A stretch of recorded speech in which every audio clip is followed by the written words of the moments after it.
In this video, we're going to be discussing whether or not you should consider picking up a PlayStation 5 in mid-2024, almost 4 years after its initial release. Or is it worth holding off and waiting for the rumoured PlayStation 5 Pro? So in this video, I'm going to give you my opinion on the PlayStation 5 in 2024, as well as my thoughts on an up-and-coming PlayStation 5 Pro, as well as comparing the PlayStation 5 to its competitor, the Xbox Series X. So if you are considering picking up a PlayStation 5 in 2024, hopefully this video will make your decision a little bit easier. So we're going to start this video off by revisiting the PlayStation 5. So the PlayStation 5 initially released in late 2020, and since this console's initial release almost 4 years ago, there has been multiple versions of this console. So the first few iterations of the PlayStation 5 carried some small improvements in terms of heat management and efficiency, but the largest update to the PlayStation 5 came in late 2023 with the PlayStation 5 Slim, which is the model that I have here. So with the PlayStation 5 Slim, there were multiple improvements.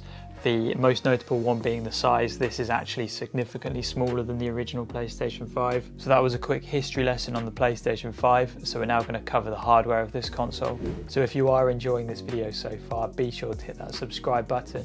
99% of my viewers are non-subscribers, so I'm going to try and flip that around. So if you are enjoying, be sure to hit that subscribe button. We've just hit 4,000 subscribers, which is absolutely amazing. And if you are enjoying, drop us a like. Let's get on with the video. So whether or not you like the design of the PlayStation 5 is down to personal preference. In my opinion, I do think it is quite a nice looking console. It's a very different design language to the Xbox Series X, which is just a cuboid, but you can't deny that it does look a bit like an internet router. And the slim version of the PlayStation 5 definitely is a lot easier to stand next to your TV or underneath your TV because it's a lot smaller. But what I have noticed, especially with the digital only edition of this console, is if you want to stand it upright, it is very unstable, so I've had to go out of my way and pick up a stand. This is an issue that just isn't present with the Series X. This console is just more stable when it's stood upright. In terms of I/O, the PlayStation 5 has everything you would expect. Multiple USB-C ports, multiple USB-A ports, Ethernet, so it has got everything you would expect from a games console in 2024. I do want to quickly mention something that is unique to the PlayStation 5 Slim. So if you do get the PlayStation 5 Slim digital only edition, which I have here, you can upgrade to a disk drive at a later date. So there is an attachable disk drive that you can buy for around about £100.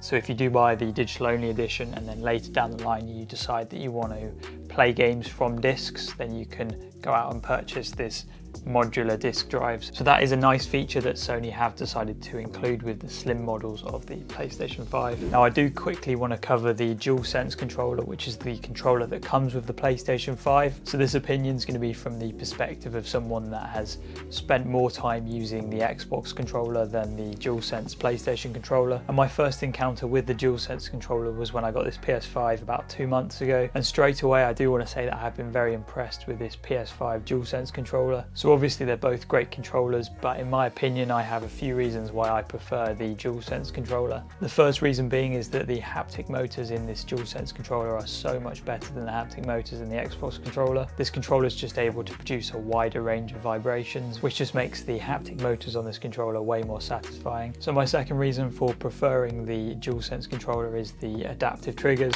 At first I did think these were a gimmick, but in games like Call of Duty it does make the experience a lot more satisfying, and although it won't make you any better at the game, it is a nice feature to have. And my third reason why I prefer the DualSense controller is a reason that I've not heard a lot of people talk about, and that's the fact that this controller is so much quieter than the Xbox controller. So I'm going to give you a sound comparison next to my mic. So this is what it sounds like if you use the joystick on the DualSense controller. You can hear it, but it's not particularly loud. I'm going to use the joystick with the same amount of pressure on the Xbox controller. Just seems to be the case that all the buttons on the DualSense controller are a lot quieter than the equivalent buttons on the Xbox controller. So that one was down to personal preference, but I do prefer a quieter controller. I do think it makes the controller feel more expensive, especially if you're playing late at night, you're less likely to wake people up. So we're next going to cover the performance of the PlayStation 5. So on release, the PlayStation 5 had a massive performance increase compared to the PlayStation 4.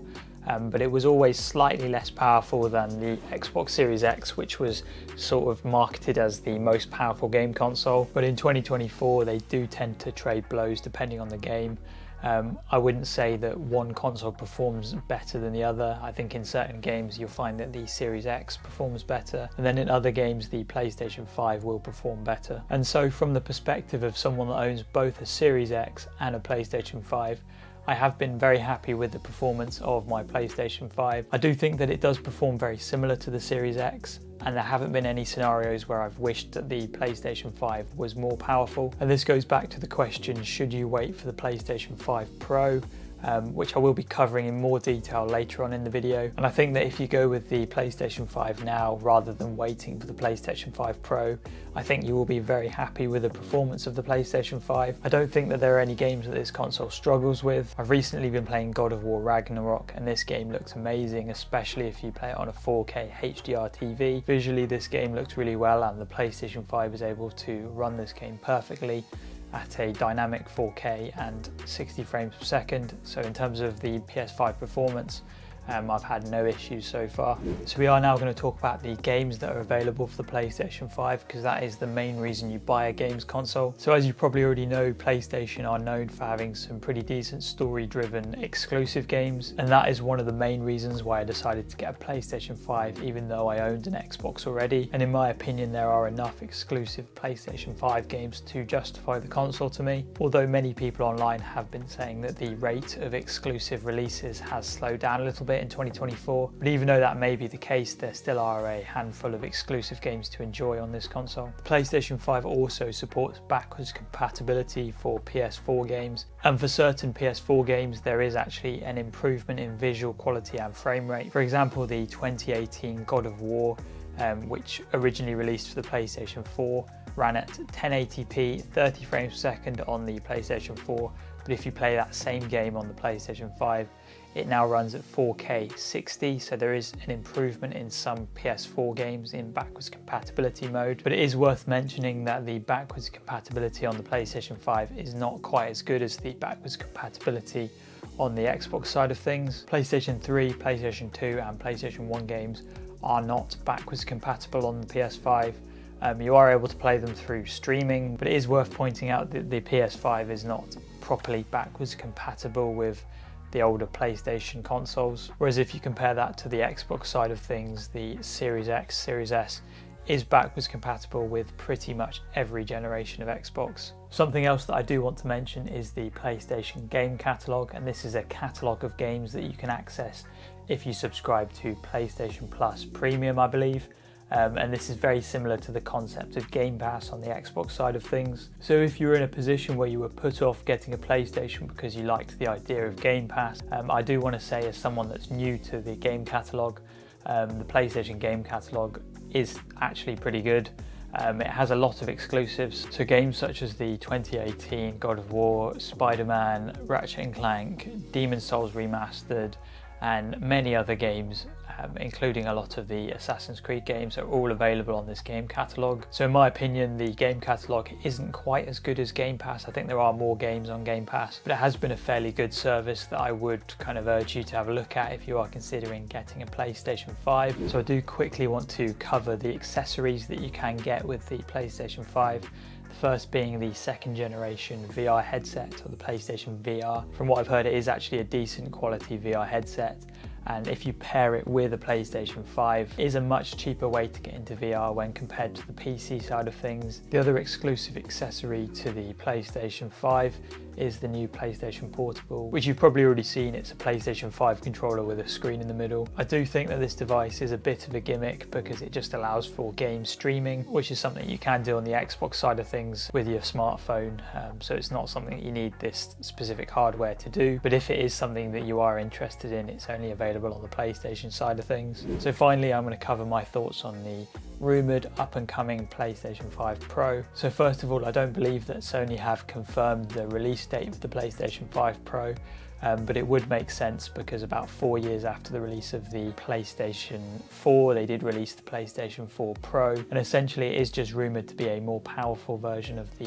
PlayStation 5. So the first question is, do you actually need a more powerful PlayStation 5? And I would say for the majority of the population who game, I would say probably not. I think the base PlayStation 5 is powerful enough for most people. So I think the only reason you'd go with a PlayStation 5 Pro over the PlayStation 5 is if you've got the money to spend on that PlayStation 5 Pro, because I believe it probably will be more expensive than the PS5. And I think it will be a similar case to what we saw in the previous generation, where the PS5 Pro is not a successor to the PS5, but rather a more expensive Pro version that sort of runs alongside the PlayStation 5. I don't think they're going to discontinue the PlayStation 5 until the end of the PS5 generation, until the PlayStation 6 comes out. And they'll carry on selling both these consoles and making games for both these consoles.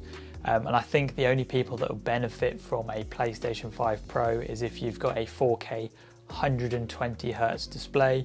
So if you're someone that plays competitive games that will take advantage of, let's say, 120 frames per second at 4K, that's probably a reason to go with the Pro. But for the majority of gamers, the PlayStation 5, in my opinion, is still a great console. But I do understand why they are releasing the PlayStation 5 Pro. It's for the smaller group of individuals that will take advantage of the extra horsepower. So in conclusion, should you pick up a PlayStation 5 in 2024, or should you wait for the PlayStation 5 Pro or PlayStation 6? So in my opinion, I think if you are looking for a PlayStation 5, I think you should go ahead and get a PlayStation 5.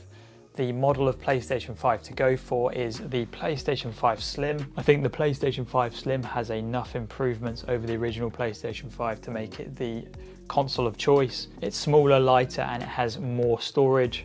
And it's around about the same price as the original PlayStation 5, so this is definitely the model to go for. And I'm almost certain that the PlayStation 5 Pro will not make the PlayStation 5 obsolete. I think they're going to be two consoles that will run sort of in parallel, and they'll carry on making games for both tiers of consoles.